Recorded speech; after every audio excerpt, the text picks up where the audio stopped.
বিভিন্ন সূত্রের খবর, বিএনপিকে ফাঁদে ফেলতে নতুন ফন্দি আঁটা হচ্ছে বা কৌশল নেওয়া হচ্ছে, যেভাবে বলুন না কেন। সেটি হচ্ছে জাতীয় নির্বাচনের আগে স্থানীয় নির্বাচন নয়, এই কথা বারবার বিএনপি বলছে। এখন অন্য কৌশলে এই দাবিকে পরাস্ত করা হচ্ছে। কিভাবে? সেটা হচ্ছে যে স্থানীয় সরকার নির্বাচন জাতীয় নির্বাচনের আগে নয়, এটা সত্য, কিন্তু স্থানীয় সরকার নির্বাচনের যতগুলো ইউনিট আছে, ইউনিয়ন পরিষদ থেকে শুরু করে উপজেলা সমস্ত জায়গায় প্রশাসক বসানোর একটি পায়তারা চলছে। এবং বলা হচ্ছে যে কোনো কোনো গোষ্ঠী বা কোনো কোনো ব্যক্তি, কোনো কোনো দল তাদের মতন করে সাজাচ্ছে সমস্ত স্থানীয় সরকারের প্রশাসনগুলো বা ইউনিটগুলো, বিভিন্ন সংস্থাগুলো।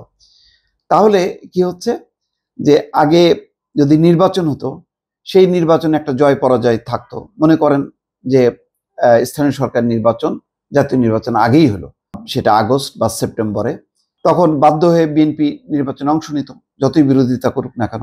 তাহলে বিরোধিতা করলে তার হয়তো একটা বড় অংশ পেত, অথবা অর্ধেক পেত, বাকিটা ভাগাভাগি হতো, জামাত পেত, নতুন রাজনৈতিক দল পেত, বা অন্যান্য দল যার যার মতন করে পেত, স্বতন্ত্র হতো অনেকেই। কিন্তু এখন কি হচ্ছে, এখন পুরোটাই কিন্তু, যেহেতু নির্বাচন হচ্ছে না, ওই শেখ হাসিনা স্টাইল, যে সব আমার, এরকম একটি পায়তারা চলছে। এতে করে বিএনপি বিপক্ষে পড়বে, কারণ সমস্ত স্থানীয় সরকার ইউনিটগুলো যখন নাকি চলে যাবে কোনো মহলের হাতে বা গোষ্ঠীর হাতে, তখন তারা তাদের মতন করে রাজনৈতিক একটা কাঠামো দাঁড় করাবে এবং পরবর্তীতে তারা জাতীয় নির্বাচন ফাইট করবে। ফলে একটা গোষ্ঠী দলকে ক্ষমতায়িত করার জন্য এইভাবে একটি পরিকল্পনা করা হচ্ছে বলে বিভিন্ন সূত্র বলছে।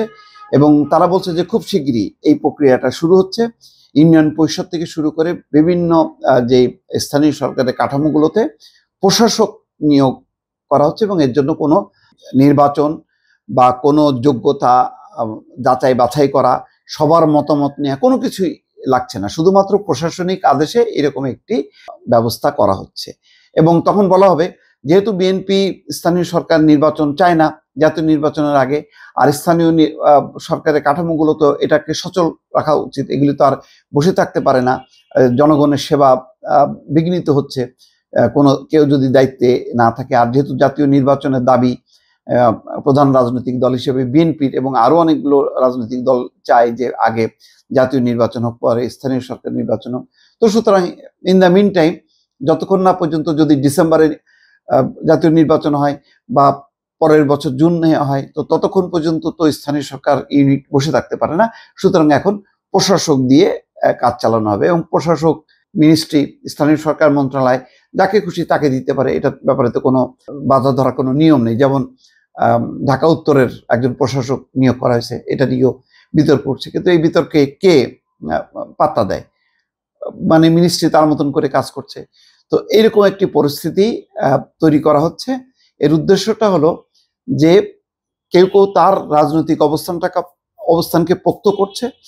বিশেষ করে রাজনৈতিক অঙ্গনে যেটি আলোচনা, যে নতুন যে রাজনৈতিক দল আসতে চাচ্ছে, তারা হচ্ছে এটার উদ্যোক্তা, যে সমস্ত পর্যায়ের স্থানীয় সরকার সংস্থার প্রশাসক পদগুলো তারা যদি নিয়ন্ত্রণে নিয়ে আসতে পারে, পরবর্তী এই প্রশাসকরাই রাজনৈতিক দলের অংশ হবে। এবং সেক্ষেত্রেও তো কোনো বাধা নেই যে প্রশাসকরা রাজনৈতিক দলে যুক্ত হতে পারবে না বা যোগ দিতে পারবে না। ফলে এইরকম একটি পরিকল্পনা সাজানো হচ্ছে, যাতে তারা পরবর্তীতে জাতীয় নির্বাচনে খুব ভালোভাবে ফাইট দিতে পারে। জামাত ইসলামী হয়তো সেখানে একটা নীরব সাই থাকতে পারে, অথবা পুরো বিষয়টি হয়তো জানার পর তারাও মনে করতে পারে যে তাদেরও রাজনৈতিক অবস্থান ক্ষুণ্ণ হবে, তখন সেখানেও তারা গোস্বা করতে পারে। বিএনপি তখন বিরোধিতা করতে পারে যে না, এইভাবে প্রশাসক নিয়োগ করতে পারবে না। কিন্তু এটা তো মানে মুখে বলতে পারে, কিন্তু স্থানীয় সরকার মন্ত্রণালয় তো তার ক্ষমতা বলে সে প্রশাসক নিয়োগ করবে, এখানে তো কারো কিছু বলার নেই, যেহেতু সমস্ত কাঠামোগুলো এখন ভেঙে দেওয়া হয়েছে। এবং এখন প্রশাসক নিয়োগের ক্ষেত্রে স্থানীয় সরকার মন্ত্রণালয়ের কোনো বাধা থাকছে না সামনে। তো এখন এর ফলে কি হবে? এর ফলে বিএনপি একটা বিরূপ পরিস্থিতির মধ্যে পড়বে। যদিও শেষ পর্যন্ত মানুষের তো এই মানে ক্যারিকেচার করে কৌশল করে আসলে এটা কোনো বড় ধরনের রাজনৈতিক লক্ষ্য অর্জন করা যায় না। সাময়িকভাবে কেউ কেউ হয়তো সুবিধা পাইতে পারে, কিন্তু বিএনপির মতন রাজনৈতিক দল তাকে উপেক্ষা করে, তাকে অবজ্ঞা করে, তাকে বেকায়দায় ফেলে বা তাকে ফাঁদে ফেলে আমি লক্ষ্য অর্জন করব বা ফায়দা হাসিল করব, সেই বাস্তবতাটা সম্ভবত এখন নেই। অতীতে যারা করেছে তারা ভুল পথে পা দিয়েছে এবং শেষ পর্যন্ত সেগুলো টেকেনি। এক্ষেত্রে হয়তো টিকবে না, কিন্তু এখন যেটা হবে যে যেখানে জাতীয় ঐকমত্য কমিশন হয়েছে, তারা নীতি নির্ধারণী পর্যায়ে এগোচ্ছে। এই পর্যায়ে যদি স্থানীয় সরকারের প্রশাসক নিয়োগের মতন খুব স্পর্শকাতর বিষয়ে শুধু মিনিস্ট্রি যদি সিদ্ধান্ত নিয়ে ফেলে, তাহলে ঐকমত্য কমিশনের কার্যক্রম আমার ধারণা যে আস্তে আস্তে শেষ হয়ে যাবে।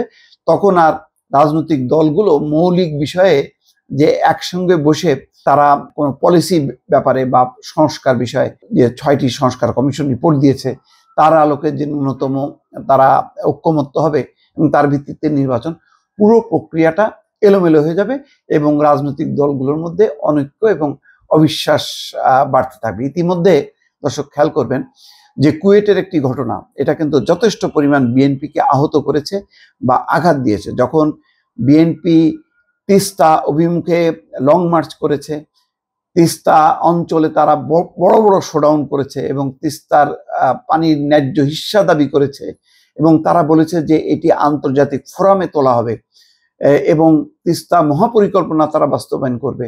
এটাও উত্তরাঞ্চলের মানুষের প্রাণের দাবি। সেই দাবি নিয়ে যখন থেকে তারা সভা সমাবেশ কর্মসূচি করছিল, তখন হঠাৎ করে খুলনার কুয়েটে যে ঘটনাটা ঘটলো অবিশ্বাস্য রকম, সেখানে ছাত্রদল তারা প্রচারপত্র বিলি করছিল, সেই প্রচারপত্র বিলির বিরুদ্ধে হঠাৎ করে বৈষম্য নাম দিয়ে বা শিবিরের নাম দিয়ে, যেটা অভিযোগ করছে ছাত্রদল, তারা বিরোধিতা করলো এবং ওই বিরোধিতার ফলাফল কি হলো? ছাত্র রাজনীতি নিষিদ্ধ হলো, কুয়েট বন্ধ হলো এবং রাজনীতির প্রতি, ছাত্র রাজনীতির প্রতি একটা নেতিবাচক সিদ্ধান্ত জয়যুক্ত হলো।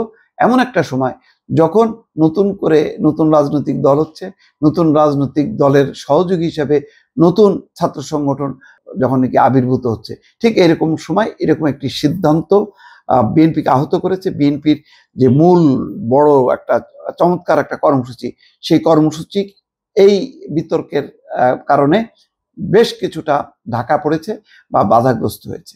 ফলে স্থানীয় সরকার পরিষদেও যদি এরকম প্রশাসক নিয়োগ করা হয়, এটা বিএনপি সহজে আমার ধারণা যে মেনে নেবে না। মিনিস্ট্রির ক্ষমতা আছে বলে মিনিস্ট্রি এইভাবে একটা রাজনৈতিক সিদ্ধান্ত নিবে, প্রশাসক নিয়োগের মধ্য দিয়ে নতুন দলের একটি যাত্রা শুরু করবে, যেখানে মির্জা ফখরুল ইসলাম আলমগীর পরিষ্কার বলেছেন যে সরকারের ভিতরে বাস করে নতুন রাজনৈতিক দল গঠন এটি মেনে নেওয়া হবে না।